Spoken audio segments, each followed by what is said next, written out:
Aslında toplumsal sorunların hikaye anlatımıyla, hikaye yoluyla sergilenmesine karar verdik. Genel olarak aslında atmosferi de kurguluyorsun bir taraftan. Geçen sene zaten şöyle fark ettik, herkes çok mutsuz. Evet. Bir de onu unutmak, ne yaşadığımızı unutmak istemiyoruz. Galeriye girer girmez ilk göze çarpan eserlerden bir tanesi. Kocaman bir duvarı kapsıyor. Güllerin hepsinin kırmızı olmasını emrediyor.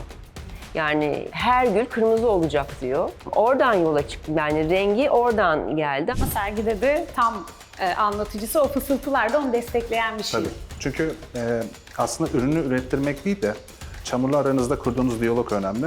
O diyalog aslında o fısıltılar. Kelebekleri de seviyorsun bence. Dönüşümün ve işte belki de özgürleşmenin bir sembolü olarak görüyorum kelebekleri. Evet.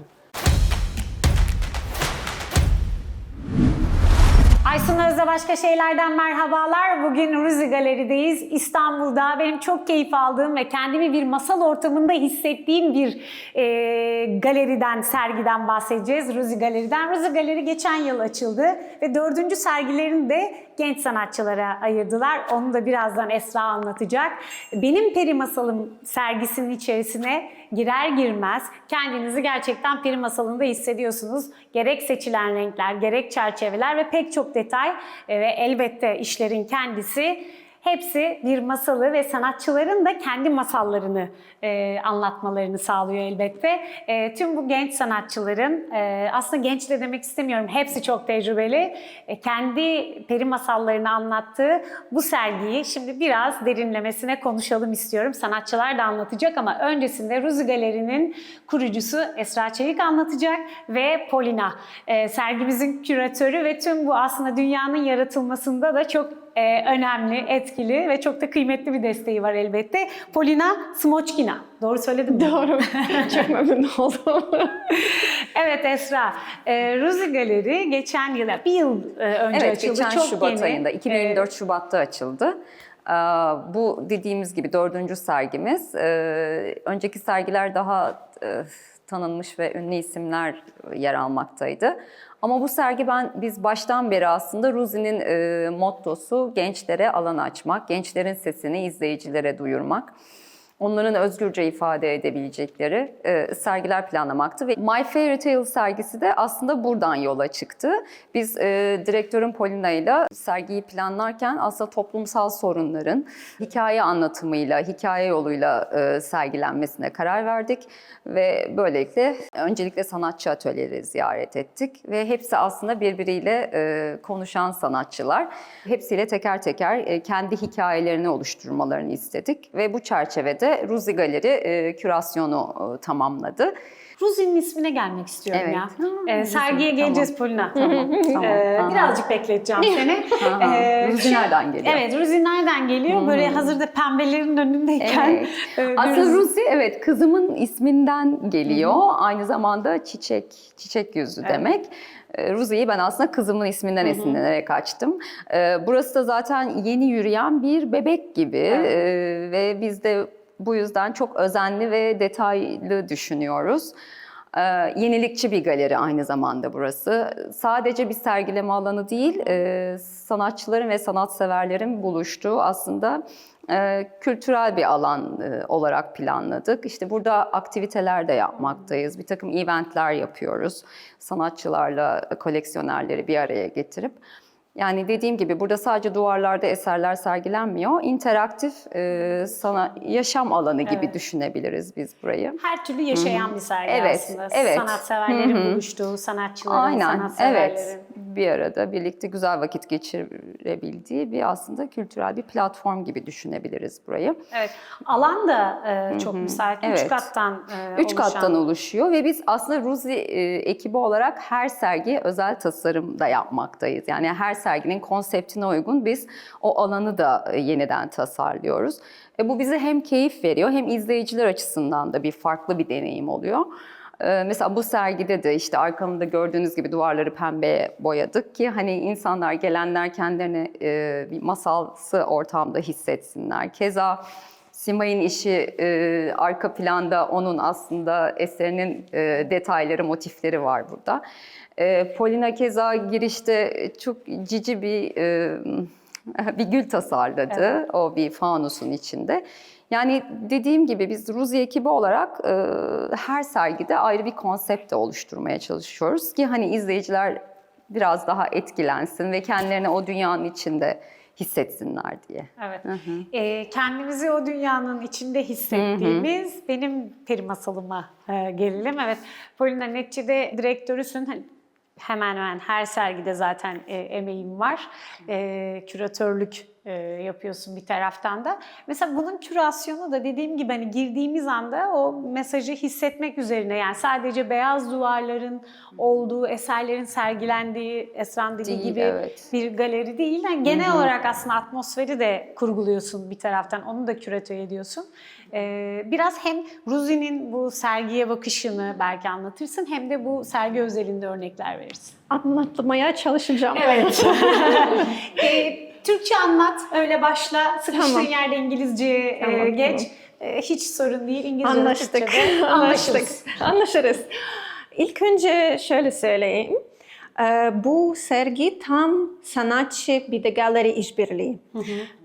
Daha önce başladık. İlk önce sergi metni hazırladık. Esra Hanım ile konuştuk. Ne var, ne dünya ne yaşıyor ve ne ilginç olabilir. Geçen sene zaten şöyle fark ettik. Herkes çok mutsuz. Evet. Bir de onu unutmak, ne yaşadığımızı unutmak istemiyoruz. Dünya ne oluyor unutmak istemiyoruz. Ama aynı zamanda daha renk eklemek istiyoruz. Bir de daha masal hikaye eklemek istiyoruz. Bu nedenle my fairy tale, kendi fairy tale. Bir de zaten hikaye anlatmak o çok önemli değil, o çok ilginç bir yetenek. Bütün insanlar hikaye anlatıyorlar. Mesela ben şu anda hikaye anlatıyorum size. Bir de ama herkes çok farklı anlatıyor. Bir de bu yetenek sanat gibi gözüküyor. Çünkü her sanatçı kendi hikaye zaten anlatıyor ama farklı şekilde. Kendi stil var, kendi dil var. Bu nedenle biz onun dili duymak istedik ama daha masallı tipi, böyle söyleyebilirim. Masalsı, Masal, evet. Böyle başladık. Sonra aynı zamanda böyle hikaye anlatmak o manipülatif bir şey. Herkes bu aynı hikaye çok farklı Anlatılabiliyor. Farklı taraftan hem iyi şeyler söyleyebilir ama aynı hikaye hem çok kötü gözükebilir. Özel bir şey. Evet. Aynen. Bir de böyle konuşmak daha kolay. Eğer tam ben değil ama benim fairy tale bir şey oluyor gibi. Evet. Bu nedenle 9 sanatçı ile anlaştık. Herkese ilk önce bu sergi konsepti verdik ve ne olabilir konuştuk. Mesela genç sanatçı hangi destek verebiliriz, o daha çok önemli. Evet. Ruzi Bir olarak de- destek de olduk Evet, biz aslında genç sanatçılara bir parça. Bu arada şey söyleyeyim, Esra Hanım o çok büyük bir vizyoner. Bir de bazen ben I have some doubts. Ama Esra Hanım belki daha riskli, sürekli diyor evet biz yaparız. Normalde tersi olur bu arada. Evet. ben daha Yani cesur. galeri kurucusu daha risk almak istemez, küratör almak ister. Siz dengeliyorsunuz bence birbirini. Ben evet risk almayı Ben seviyorum. ilk geldiğim böyle hissettim. Çünkü bazen böyle sanat okuldan, müze tarafından her şartlar var. Tabii. Ama şartlar takip etmek zorunda değiliz. Esra büyük bir özgürlük O alanı ama benim biraz da sağlıyor. finans geçmişimden kaynaklı, yani risk almak biraz oradan geliyor bana. Evet Esra, yani finansçı, yani, Evet. yani güzel bir mesleği varken. Yok, Neticede şu yoruldum. açıdan, evet finans da çok ne kolay bir meslek değil, Değil, bu arada. değil, yok, sanat. Ama bir taraftan da o kadar yoğun bir hayat, Evet. neticede bir şeylere yön verme, Yani dünyanın hani meselesi para, yani sen Evet, onu öyle elinde ama tutarken değil mi? Ben bambaşka bir bambaşka. alana, sanata para harcamaya başlıyorsun. para harcamaya başladım. Evet, ben normalde de hani finansla uğraşırken de kendi çapımda kendime para harcıyordum sanat tarafında. Ama hani burayı da geçince dedim ki halka da hani bir faydamız olsun, sanat piyasasına bir desteğim olsun.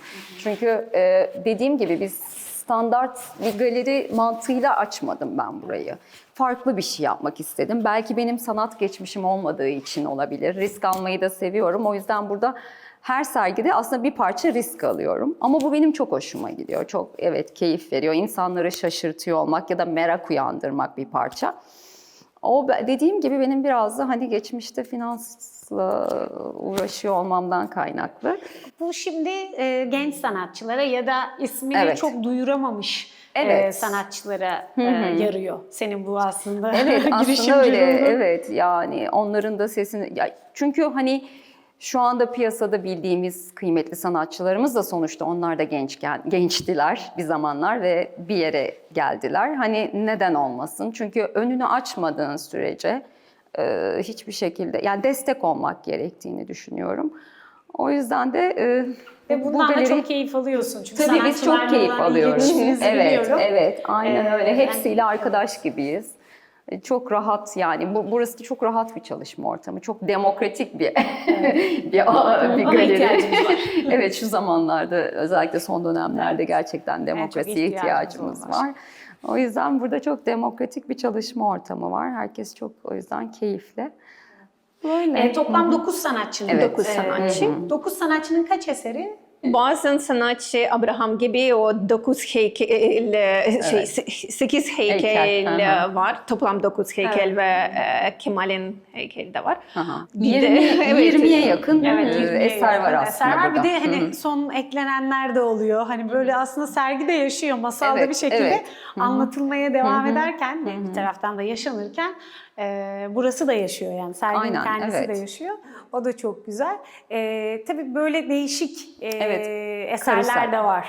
Aynen bu Vilda'nın Karuselin içinde Evet, anlatılan bir dünya Vilda'nın var. Güzel heykeller minyatür var. işleri aynen burada.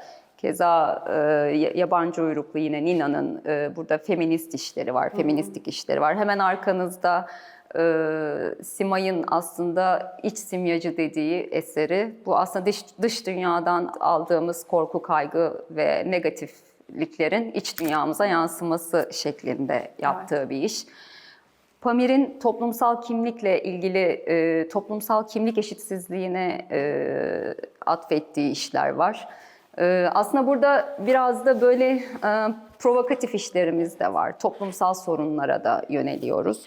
Ya bu masal öyle tatlı tatlı, her zaman tatlı Evet, tatlı anlatılan evet. bir masal değil. Değil. Aslında o masalın içerisinde Evet. toplumsal gerçeklik, Aynen. toplumsal sorunlar, meseleler, geçmiş, Gelecek pek çok şey var. var. Evet. Yani bazen canımızı da acıtıyor. Her ne kadar pembe duvarda ve pembe Değil mi? çerçevenin içinde Evet. olsa da. Evet, hepsi birer bir şey anlatıyor aslında. Hepsi birer. Provokatif şeyler, böyle renklerle daha Renklerle- kolay anlatmak. Mesela tabii. hemen korkutmuyor. Korkutmuyor. Aynen. Evet. Okuyup sonra bir gerçekle Sonra bir iyice yüzleşiyoruz. inceledikten sonra bunu anlatıyormuş ki evet o fikre kapılıyor insanlar. Bir de tabii eserlerin, işlerin anlatılma tarzı da Evet. masalın bir parçası gibi. Herkesin kendi Kesinlikle. masalı olduğunu düşün. Bir el yazısıyla yazılmış.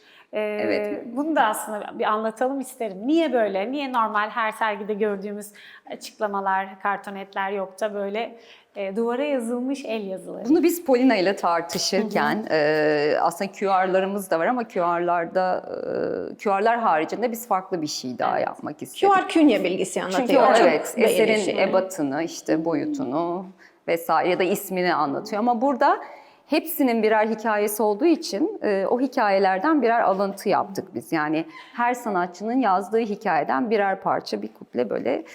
Onu da el yazısıyla olsun istedik ki çünkü masallar da el yazısı şeklinde yazıldığı için bunların hepsini Polina kendi yazdı. uzun vakit el yazı süreç çok aldı. güzelmiş. Çok güzel değil mi? Evet o yüzden Sanat okudum çünkü. evet. Ama her sanatçının yazısı böyle değil lütfen. Aynen evet. Daha romantik ve daha masalsı duruyor o yüzden de el Bir yazısı. de kataloğa gelmek istiyorum. Ki Ruzi Galeri için de katalog önemli sanırım. Önemli. Çünkü her Evet. serginin bir kataloğu Her ve sergide ciddi bir katalog hazırlanmış bir yapıyoruz. kataloğu var. Bu katalog içinde siz sanatçılardan eser dışında bir de yazı sipariş ettiniz. Anlatmasını istediniz. Doğru. Bu da özel bir çalışma. Hepsinden önce kendi hikayelerini, bu işleri neden yaptıklarını, ne anlatmak istediklerini istedik. Onlar hikayelerini yazdılar, bize gönderdiler. Biz de bunu işte kitaba yansıttık, bütün bu hikayeleri. Ama geleceğe bırakılacak en güzel Öyle, evet. detay, en Tabii. güzel şey. Arşivimizde her sergiden bir katalog olması çok kıymetli tabii. Bir de biraz farklı dil anlatıyoruz. Bu dil okumak daha hoş geliyor. Bir hikaye, Hikaye, ya aslında. evet. Bunda da hani bir hikaye, bir masal anlatılmaya burada da devam ediyor. Evet, burada da devam ediyor.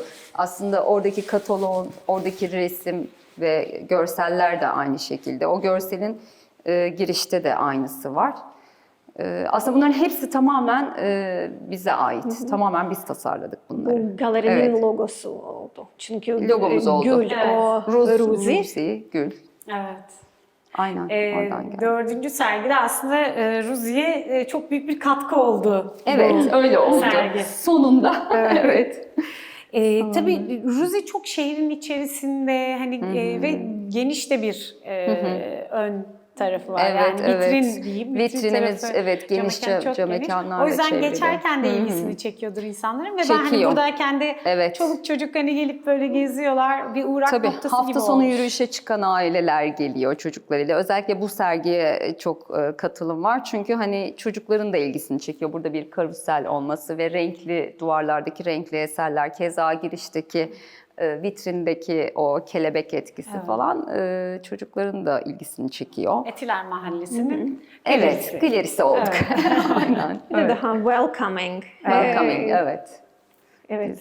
Herkes gelsin, özgürce, rahatça gezsin, hani vakit geçirsin istiyoruz. Çünkü arka bahçemizde de böyle bir cici restoranımız var. Hani orada da oturup çay kahve içsinler, vakit geçirsinler. Böyle bir alan yani. Evet. 3 katta da farklı dünyalar yaratılabiliyor zaman zaman. Şimdilik bu katta. Bu sergi bu katta ama masallar. başka sergilerde 3 kata da yayılabiliyor. İlk sergimizde olduğu gibi ya da Etkinlik olacak şimdi yukarı. Orada büyük bir masamız Evet, var. bir Çok long masada table'ımız böyle var. bir sohbet çok da keyifli tabii. Orada evet bakalım bir etkinliğimiz olacak. Genç mimarlarla ve genç sanatçılarla bir işbirliği yapıyoruz.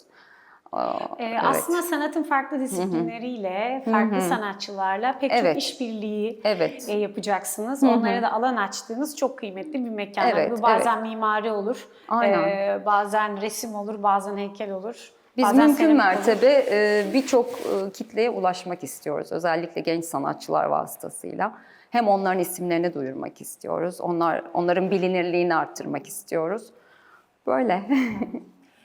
Aslında bu bir taraftan da siz benim peri masalımla Ruzi'nin masalını da anlatmaya, Evet. daha derinden anlatmaya Evet. başladınız gibi geliyor. Evet, Bu 4. evet. sergi ama 4. sergiyle bununla aslında Esra hayallerindeki Aslında- sergiye doğru koşuyorsun ona sanki. doğru. Aynen dediğin gibi Aysun'cum. Yani bu sergiyle başladık. Bakalım kısmetse önümüzde başka sergiler de olacak planladığımız. Zaman zaman daha ünlü isimler, zaman Evet. zaman genç sanatçılar Evet. ya da adını çok duymadığımız Ya da- sanatçılar, Hı hı, projeler. ya da projeler, Evet, belki aynen. uluslararası işbirlikleri yapacaksınız Tabii ki. çünkü. Konuşuyoruz şu an. Evet, onu da Senden ötürü görüşüyoruz. öyle. Evet, uluslararası fuarlara katılma niyetimiz var, istiyoruz. Çok yeniyiz ama hani bu yolda Uluslararası ilerliyoruz. işbirlikleri de yapıyorsunuz. Bilmiyorum, belki şu anda hani çok açıklamak istemezsiniz Evet. ama öyle projelerin Önümüzdeki olduğunda süreçte evet o da var. Umarım en kısa zaman Paylaşırız. getireceğiz, Evet. paylaşacağız Tabii sizinle. sizinle biz şimdi bir giriş yaptık sergiye. Ruzi'yi anlattın, sergiyi anlattınız. evet. Dolayısıyla da şimdi biz sanatçılara biraz kulak vermek istiyoruz. Onlar eserlerini nasıl Evet, anlatacak? evet, Hepsi şahane. de çok şeker, hepsi çok Evet, tatlı. kesinlikle. Çok da gerçekçiler bir taraftan da. Çok da ciddi, düzgün duruşları, sağlam duruşları Evet, var. her biri Onlar çok kıymetli. sergiye nasıl katkıda bulundular? Üçü bizimle bugün. Bakalım onlar neler anlatacak, üç sanatçımız. Onları dinleyelim. Süper, tamam. Çok teşekkür ederiz. Çok Ben teşekkürler. teşekkür ederim. Çok mersi. Şimdi sanatçılara gidelim. Yanımızda Gülün Karabacak var. Gülün Karabacak'ın bu eserini ilk gördüğümde çok etkilenmiştim. Zaten böyle sergiye girer girmez, galeriye girer girmez ilk göze çarpan eserlerden bir tanesi. Kocaman bir duvarı kapsıyor. Kırmızı Kraliçenin Bahçesi. İsmi de çok güzel. İlk önce çok vuruyor insanı. Ne düşüneceğini, ne hissedeceğini böyle bir şaşırıyorsun. Sonra hikayeyi dinleyince de direkt içine alıyor. Ama tabii ki senden dinlemek istiyoruz Gül'ün. Bu Kırmızı Kraliçenin Bahçesi'nde neler oluyor? Ben ilk bu sergi fikri ortaya çıktığında ve serginin ismi ortaya çıktı, My Fairy Tale, ne yapabilirim diye düşündüm ve Alice Harikalar Diyarı'nda benim en sevdiğim ve en etkilendiğim masallardan bir tanesi. Oradaki zamandan kopukluk, fiziksel dünyadan kopukluk beni her zaman çok etkiledi. Ve ne zaman, yani farklı yorumları da oldu. O farklı yorumların seyrettiğin zaman bambaşka bir yere de varabiliyorsunuz. Yani her seyrettiğinizde başka bir şey düşündürüyor sizi. Doğru. Ne yapabilirim diye düşündüm. Oradaki Kırmızı Kraliçenin kurduğu dünya, onun bahçesindeki o dinamik beni hep çok etkiledi. Aslında seyrederken acıyorsun da Kırmızı Kraliçenin durumuna. Yani o sıkışmışlığına, aslında sevgiye ne kadar muhtaç olduğuna, en ufak bir sevgide nasıl yumuşadığına ama etrafına karşı nasıl baskıcı bir yönetim uyguladığını gördüğün zaman böyle üzülüyorsun ama sinirleniyorsun, kızıyorsun da. Mesela onun bahçesinde güllerin hepsinin kırmızı olmasını emrediyor. Yani her gül kırmızı olacak diyor. Oradan yola çıktım. Yani rengi oradan geldi ama her baskıcı rejimin bir sonu olduğu gibi işte beyazdan onu göstermeye de çalıştım. Yani beyazdan kırmızıya geliyor ama sonra tekrar beyaz oluyor. Yani sen ne kadar baskılamak istesen de bir yerden patlıyor yine. Evet. Hayat gibi aslında. Hayat gibi, aynen hayat gibi. Böyle yola çıktım. Evet. Toplam kaç gül var? Burada 91 gül var. Onun bir anlamı yok. Niye 91 evet, gül? Niye 91 gül diye soruyorlar. Aslında bu 100 güldü.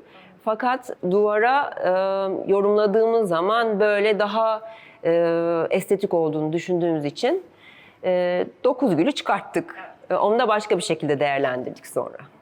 Şimdi eseri beğendim. Ben bunu evime taşımak isteyeceğim. O zaman 100 güle kadar çıkabiliyor muyuz? İsterseniz çıkabiliyorsunuz. Çünkü her duvara göre şekil her değiştirecek, duvara göre, ortama evet, göre. Değil mi? aynen öyle öyle. bir eser çünkü. Aynen öyle. Biz zaten bunu yaparken ilgilenen herkese de aynı şeyi söyledik. Yani bunu böyle düşünmeyin. Biz gelip sizin duvarınıza göre, çünkü bu bir tasarım yani. Evet. Farklı formlarda da olabilir, farklı renklerde de olabilir.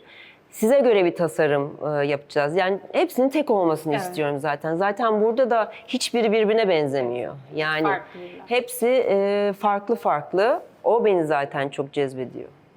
Evet. Tabii bunun neticede bu serginin konsepti belirleniyor. My Fairy Tale. Ondan sonra üzerine düşünmeye başlıyorsun. Evet. Ve toplam ne kadar bir sürede o 100 gül ortaya çıktı? 91'i burada.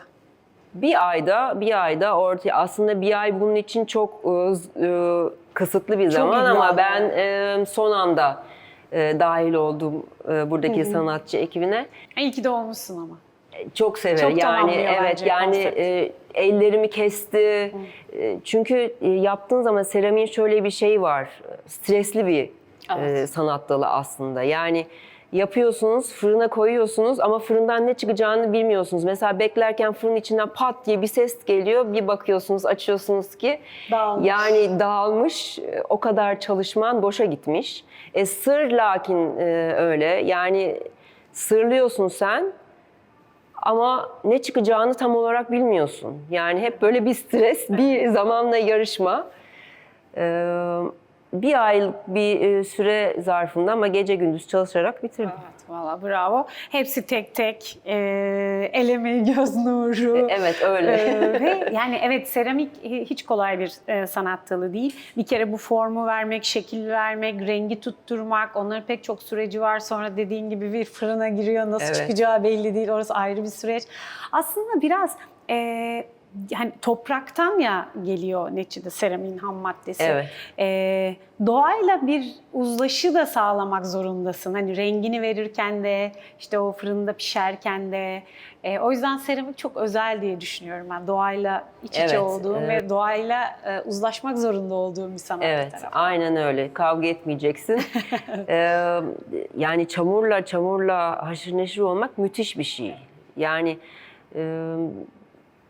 bir kere acayip stresini alan bir şey. Konsantre olman lazım. Konsantre olmazsan çöker, kırılır. O yüzden etraftaki olayları da sana unutturuyor. Yani tamamen böyle bambaşka bir dünyada, sanki hiçbir şey yokmuş gibi doğayla iç içe oluyorsun. O zaten en çok cezbeden şey beni seramikte. Aynen, seramiğin öyle özel ve güzel bir Evet, tarafı evet. var. Çok özel bir sanat dalı bence. Bu Ruzi Galeri'deki benim peri masalım Türkçesi.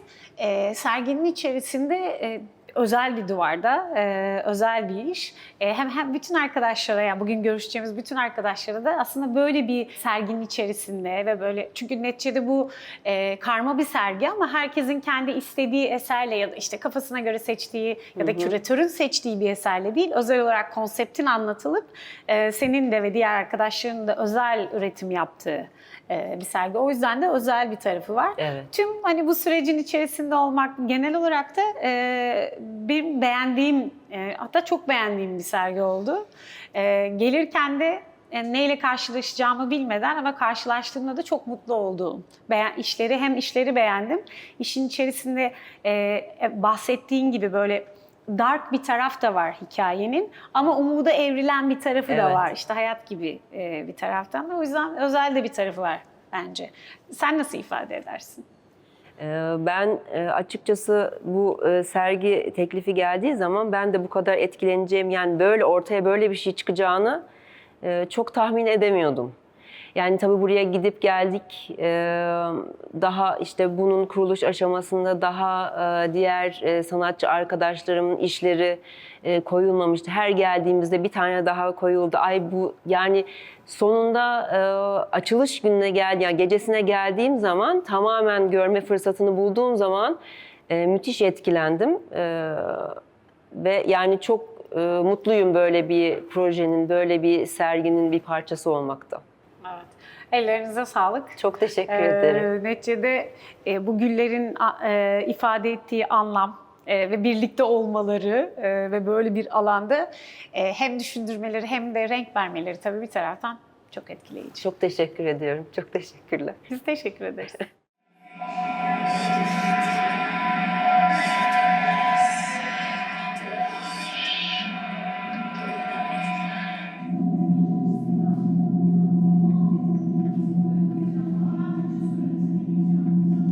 Ruz Galeri'de Benim Peri Masalım sergisinde şimdi de Abraham'la birlikteyiz. Abraham galeride, bu sergide en çok alanı kaplayan sanatçı. Evet.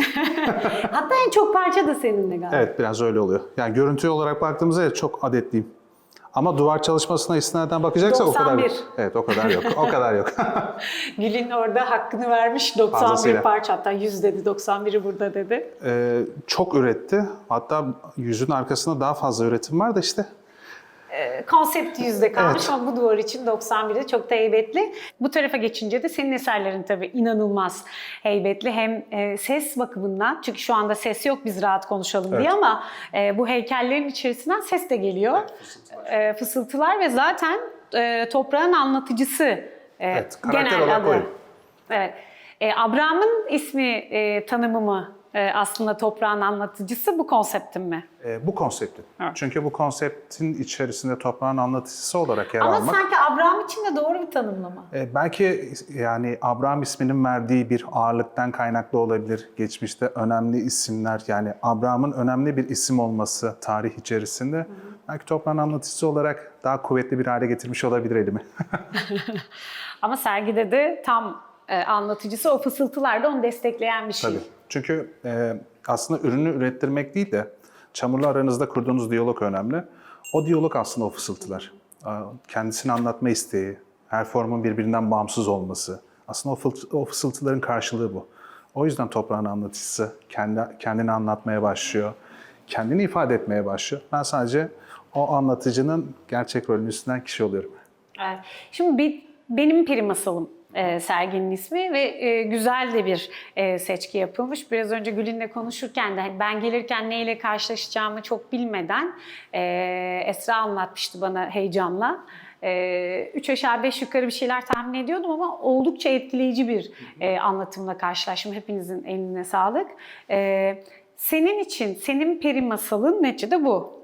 Evet. Ama buradan çıkış noktanı, burada öne çıkardıklarını, bağlamlarını nasıl tarif edersin? Şöyle söyleyeyim, normalde formlarımı üretirken aslında hikaye yazmasını seven bir insanım. Yani ürünün, eserin ortaya çıkmasından ziyade eserin geçirdiği süreç benim için önemli.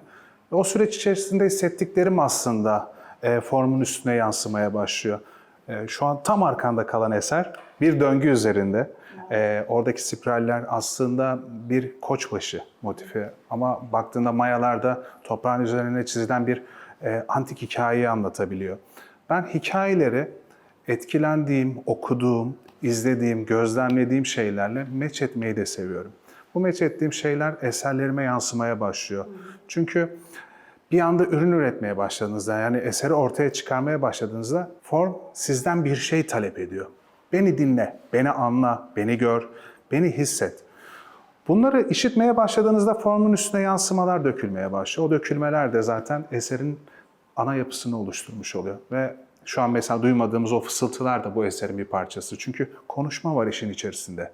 Benim toprakla olan konuşmam, benim toprakla olan bağım, o bağ aslında kendini ortaya koyuyor. Ve ben aslında bunu oluştururken de, bu sergiye dahil olurken de evet ben bir hikaye yazıyorum ama şimdi masala dönüyor.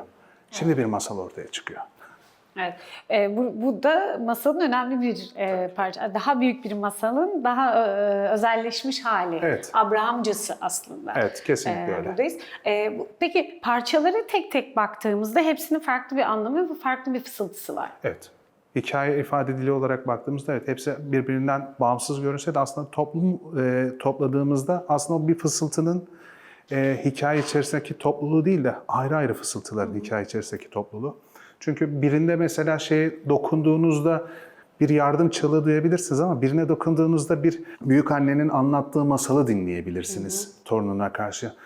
Örnek veriyorum, bir savaş esnasında işitebileceğiniz bir savaşçının ya da bir askerin bağırışını duyarken bir yandan kulağınızın arkasından mermi geçebilir.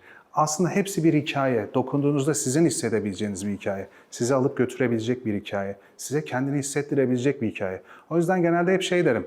Sergimi gözlemlemeye gelen kişilere dokunun. Dokunmaktan vazgeçmeyin. Hissedin onu.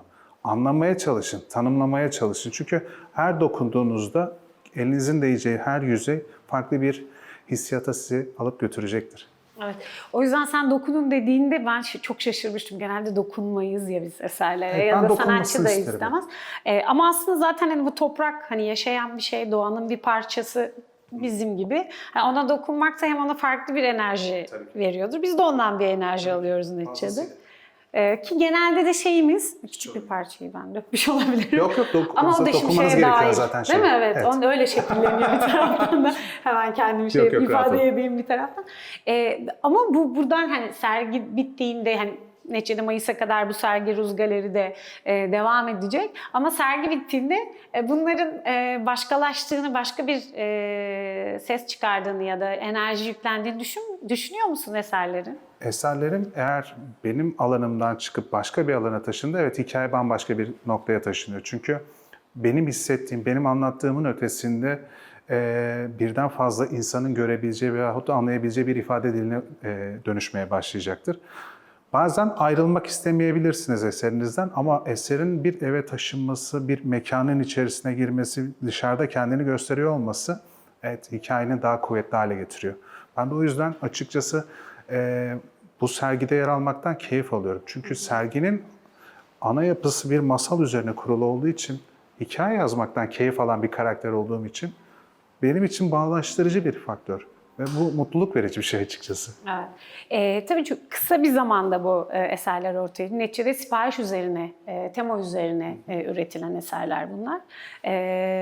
Gülbin'le de aynı şeyi konuştuk. Hani kısa zamanda çok iş yapmak, Evet. geceli gündüzü çalışmak gerekiyordu. Senin o süreç nasıl gelişti? Hani onda çok ince bir işçilik var neticede. Seramik öyle bir şey.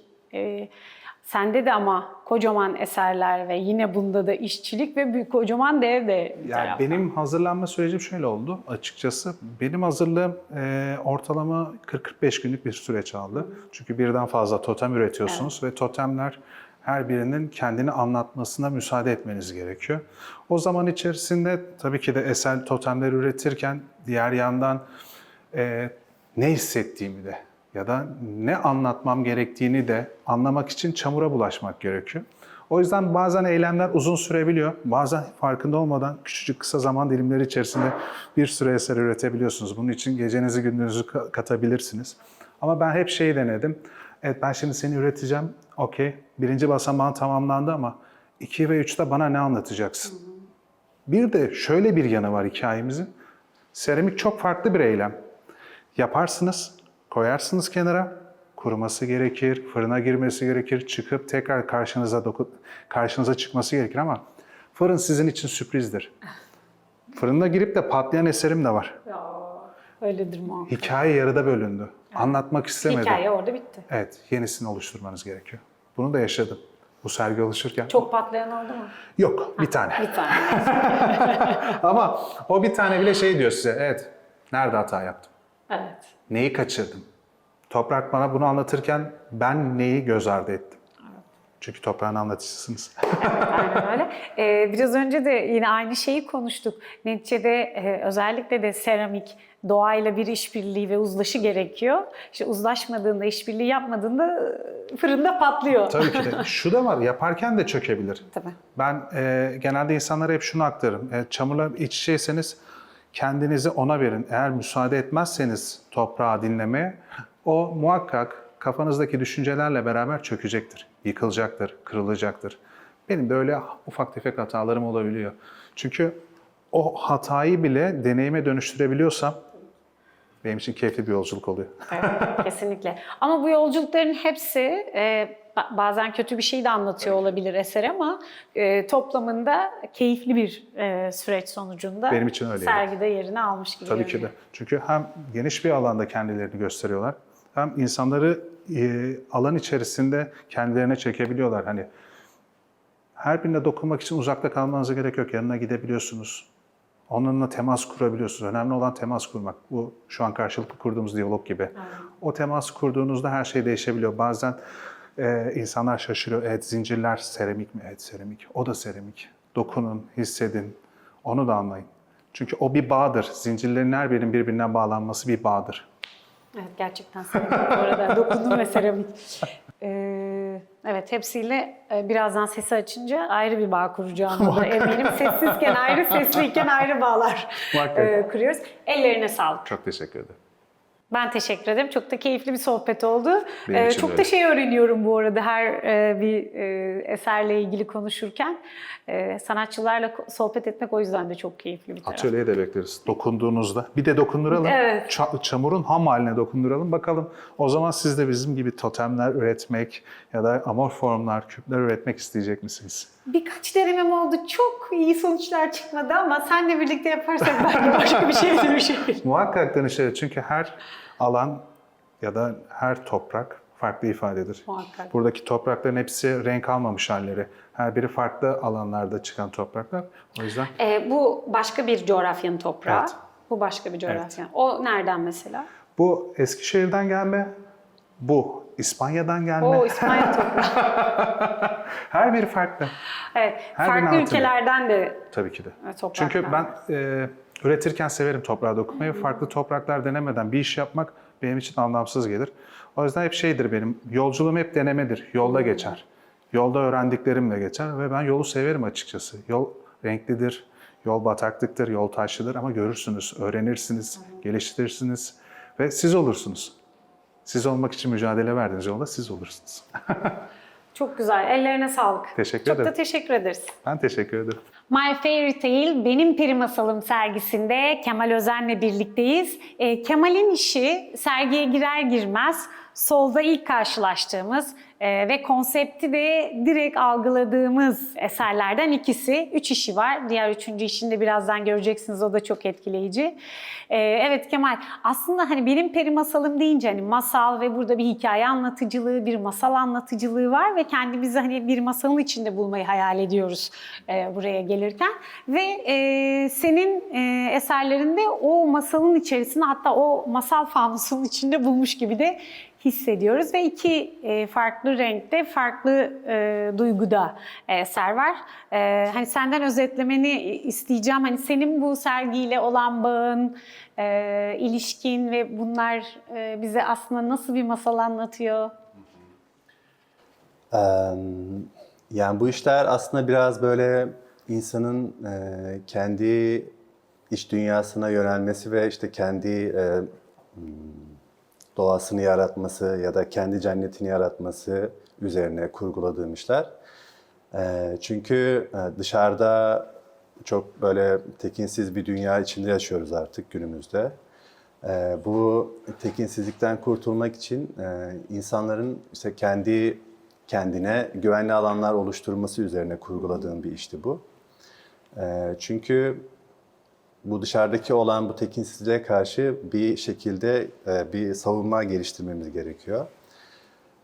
Çevremdeki arkadaşlarım bunu genelde işte sosyal medyadan uzaklaşarak ya da işte kimisi ülkeyi terk ederek, kimisi televizyon izlemeyerek, kimisi haberleri takip etmeyerek yapmaya çalışıyor. Ben de kendi iç dünyama yönelerek, kendi dünyamı yaratma üzerine bir şekilde savunma geliştirdim.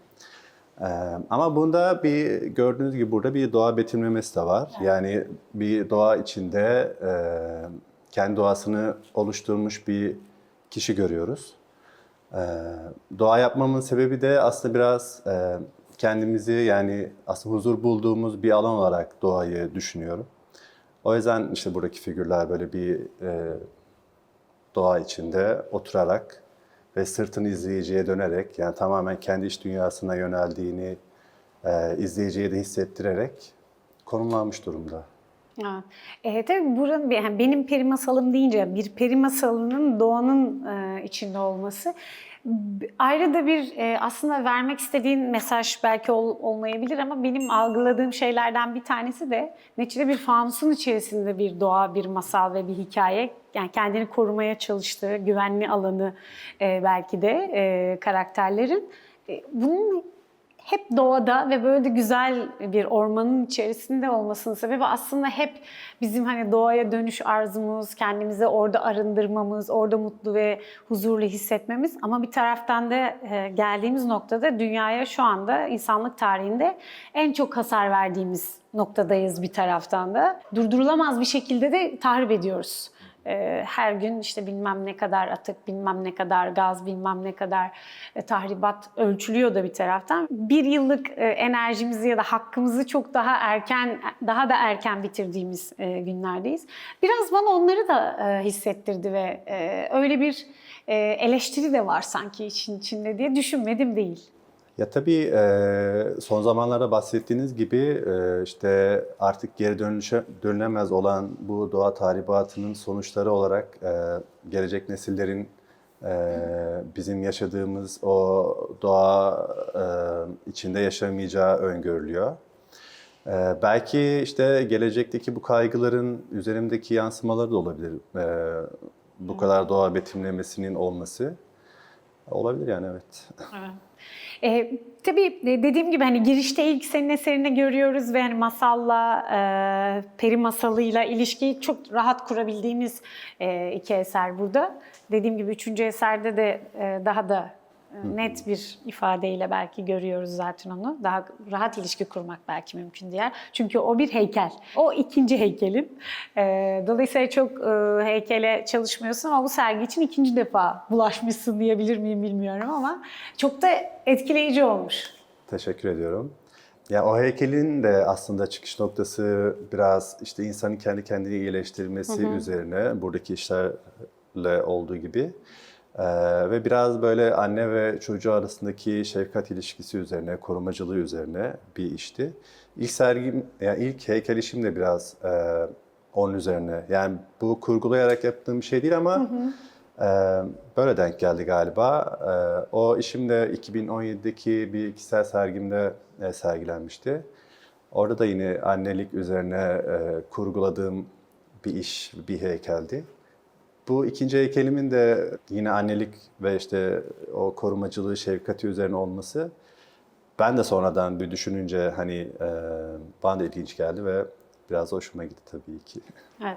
Ama zaten peri masalı deyince hani konsepti direkt hani en azından sadece iki kelimeyi düşündüğümüzde evet herkesin aklına zaten öyle bir masal varsa anne mutlaka o masalın içinde olur. Doğa da o masalın içinde muhakkak olur.